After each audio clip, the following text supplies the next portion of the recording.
Welcome to Lesson 18, where you get to leave your inner critic behind. So let's get running. In the past few lessons, we learned about self-acceptance, letting go of your mistakes and forgiving yourself for those mistakes. But what about your faults? It's easy to beat yourself up over your shortcomings and failures. Your inner critic is attempting to protect you. But like an overprotective parent, it's causing more harm than good. Criticizing yourself only serves to make life more challenging. It also robs you of options and puts limits on your life.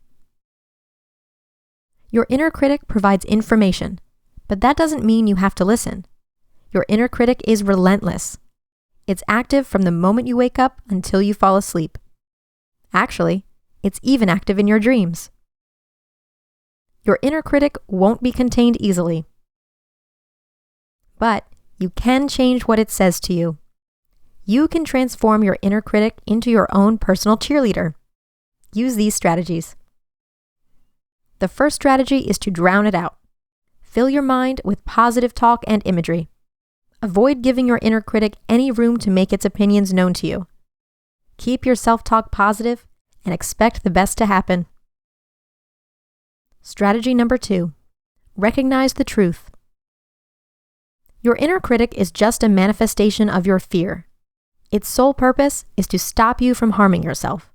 You might tell yourself that you can't do something, so you have an excuse to avoid failure. But don't listen to your inner critic. The third strategy in getting your inner critic to change what it says to you is to empty your mind. If you need to make a phone call or finish your taxes, keep your mind empty and get started. It's your thoughts that stop you from getting things done. Action is the best way to keep your critic at bay. The fourth strategy may be a revelation.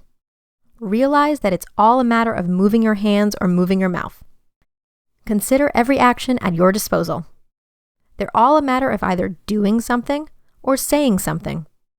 That's all there is to life. You're either physically doing something or talking. For example, there's no practical difference between calling your best friend and making a cold call. You're dialing the phone with your hands and speaking with your mouth. So how can an inner critic exist when every action you take is either moving your hands or your mouth? What is there, really, to criticize? It's all the same, so don't overthink it. Just speak up or take action. Let's move on to the next strategy. The fifth strategy asks, what would you tell a friend? Would you judge a friend as harshly as you judge yourself? What would you say to them in a similar situation? What would you say to your inner child? There's no reason not to treat yourself just as kindly. Be a friend to yourself. Next, say something encouraging to yourself every 10 minutes. Set a timer on your phone or computer. Get in the habit of encouraging yourself each day.